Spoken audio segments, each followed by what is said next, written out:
अस्सलाम वालेकुम।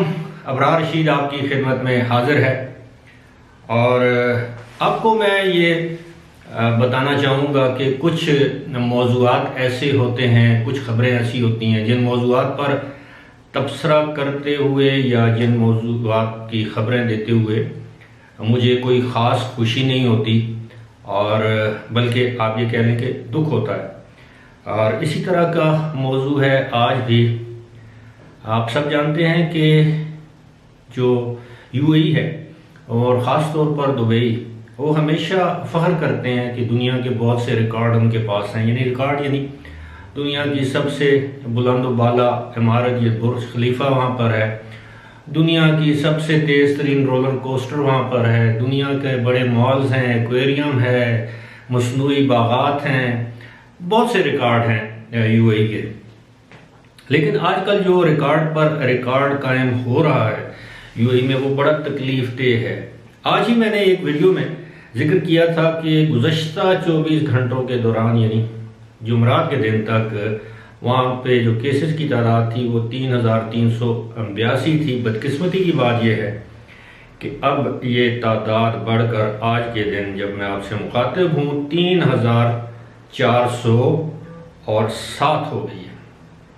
ये काफ़ी बड़ी तादाद है। अगर आप देखें 3,407 और ये पहली मरतबा है। यानी हर गुजरते दिन के साथ साथ केसेस की तादाद बढ़ती जा रही है। और सबसे तकलीफ देह बात यह है कि ना सिर्फ पॉजिटिव केसेस की तादाद बढ़ती जा रही है बल्कि अमवात में भी इजाफा देखने में आ रहा है। आज ही के दिन जो फिगर्स जारी की गई हैं उनमें 7 मजीद अमवात हुई हैं और अब जो कुल अमवात अब तक कोविड-19 या कोरोना वायरस की वजह से हो चुकी हैं यूएई के अंदर, उनकी तादाद है 733 यानी 733। ये एक छोटे मुल्क के लिए इतनी बड़ी तादाद में कोविड-19 के केसेस सामने आना और इतनी बड़ी तादाद में अमवात होना, ये कोई आसान फिगर्स नहीं है, ये बल्कि आप ये कहें कि ये कोई मामूली बात नहीं है। मैं समझता हूं कि इस वक्त यूएई में जो सूरत हाल है उसको वहां के हुकाम छुपा रहे हैं। असल केसेस की तादाद बहुत ज़्यादा है। ये तो वो केसेस हैं जो अस्पतालों में रिपोर्ट हो रहे हैं। आप यकीन कीजिए, मैं बहुत से ऐसे लोगों को जानता हूं कि जो कि किसी न किसी वजह से कोविड-19 का टेस्ट ही नहीं करवाते और वो बीमार होते हैं, उनको प्रॉब्लम होता है, वो घरों में रहते हैं। गुज़श्ता रोज़ ही वहाँ पर मेरे एक दोस्त से मेरी बात हुई। उसने बताया कि उसके एक कज़न को ये तकलीफ़ हुई जब उसने हॉस्पिटल मुख्तलिफ अस्पतालों में फ़ोन किया कि वो एम्बुलेंस भिजवाएं, क्योंकि उसको काफ़ी ज़्यादा कमज़ोरी महसूस हो रही थी, सांस में दुश्वारी थी। लेकिन उनको कहा गया कि आप घर में ही ऑक्सीजन का बंदोबस्त करके लगवाएं, क्योंकि हमारे पास यानी कम अज़ कम दुबई की मैं बात कर रहा हूँ 5 अस्पतालों में उसने फ़ोन किया, एम्बुलेंस नहीं भेजी गई और कहा गया कि आप घर में जब तक कोई इंतहाई इमरजेंसी ना हो आप घर में अपना इलाज जारी रखें, क्योंकि अस्पतालों में कोरोना वायरस से निपटने के लिए जो मतलूबा तादाद में जो बिस्तर हैं या बेड्स हैं वो मुयस्सर नहीं है। यानी ऑक्सीजन या वेंटिलेशन का बंदोबस्त उस तरह नहीं है। हालांकि मैं समझता हूँ कि ऐसा नहीं होगा। वहाँ पर तो हुकूमत दावे करती है कि वहाँ के हालात वाक़यात काफ़ी ज़्यादा कंट्रोल में हैं, लेकिन जो ज़मीनी हक़ाइक़ हैं वो कुछ और बताते हैं। अब गवर्नमेंट को ये एहसास होने लगा है कि वो पाबंदियाँ लगाए, जुर्माने करे, लेकिन ये जिसे कहते हैं बाद अज़ ख़राबी बसियार, यानी बहुत ज़्यादा ख़राबी होने के बाद ये सब कुछ किया जा रहा है। अगर आपको याद हो, मैंने जो लोग मेरी वीडियोस रेगुलरली देखते हैं, मैंने इस खदशे का इज़हार एक मरतबा नहीं कम अज़ कम 2 दर्जन मरतबा किया है कि जिस तरह ये अय्याशी करने जा रहे हैं, अय्याशी के सामान पैदा कर रहे हैं न्यू ईयर और क्रिसमस के मौके पर, ये अय्याशी इन्हें महंगी पड़ेगी और बिल्आखिर ऐसा ही हुआ।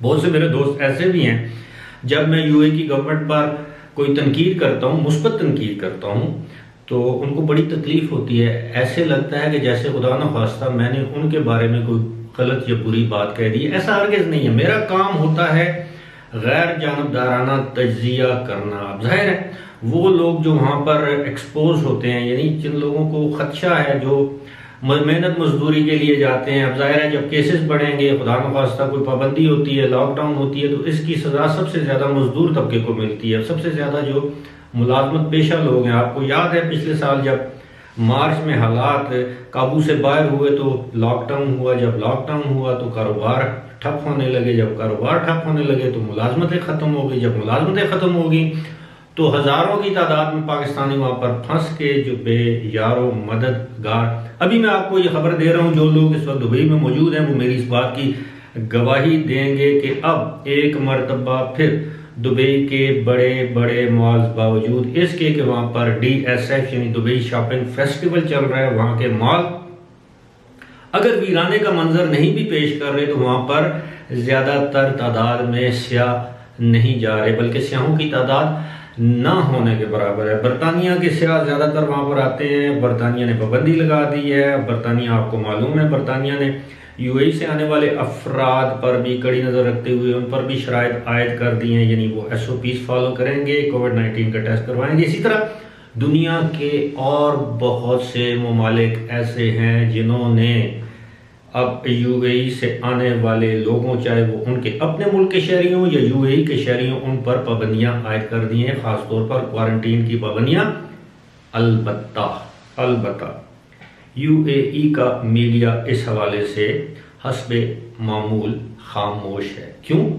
कि गलती वहाँ के अथॉरिटीज़ की अपनी है। उन्होंने न्यू ईयर पर सब अच्छे की रिपोर्ट देते हुए सब कुछ खोल दिया, अपने नए दोस्तों को ओबलाइज करने के लिए, नए दोस्तों को मरगूब करने के लिए, उनको उनकी खिदमत खातिर करने के लिए। आप समझ रहे हैं नए दोस्त से मुराद मेरी क्या है? जिस तरह पाकिस्तान में लोग फौज का नाम नहीं लेते, एस्टैब्लिशमेंट कह देते हैं, तो वहाँ पर भी आपको पता है जो नई नई दोस्ती हुई है किस मुल्क से हुई, और जिस मुल्क से हुई है उस मुल्क के दोस्त वहाँ पर आए, उन्होंने चोरियाँ की, अपनी बदनामी की, अपने मुल्क की बदनामी की, और इस वक्त उस मुल्क में भी तीसरा लॉकडाउन जारी है और उस मुल्क से भी आने जाने वाले लोगों पर क्वारंटीन की शर्त आयद कर दी गई है। अलबत्ता जो बात मैं कहने वाला था वो ये है कि भाइयों, तादाद कहीं ज़्यादा है। ये वो तादाद है जो सिर्फ अस्पतालों में रिपोर्ट होती है, ये वो बात हैं जो अस्पताल, खैर आपको पता है कि UAE में कोई भी शख्स अगर तभी मौत भी मरे तो उसके लिए पुलिस को इतला करना लाजमी है, म्यूनसिपल अथॉरिटीज़ को इतला करना लाजमी है।